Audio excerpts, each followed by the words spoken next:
মাথা ব্যথা ও ক্ষতস্থানে মেহেদি ব্যবহার করার হাদিস হজরত সালমা রাদিয়াল্লাহু তাআলা আনহা থেকে বর্ণিত।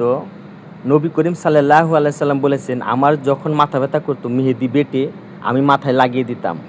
আমার যদি কখনো ফুট খাজলি হতো তখন আমি এই মেহেদি বেটে লাগিয়ে দিতাম। আমার যদি কখনো ক্ষতস্থান হতো তখন আমি এই মেহেদি বেটে লাগিয়ে দিতাম।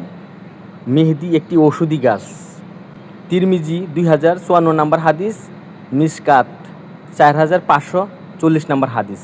আমরা আসলে কখনো এই মেহেদিকে ওষুধ হিসেবে ব্যবহার করতে পারি না। আমরা শুধু মনে করি যে হযরত মুহাম্মদ সাল্লাল্লাহু আলাইহি সাল্লামের সুন্নত মাথায় আর দাড়িতে নিব, আর মেয়েরা নখে নিবে এবং কি হাতের নখেও নিবে।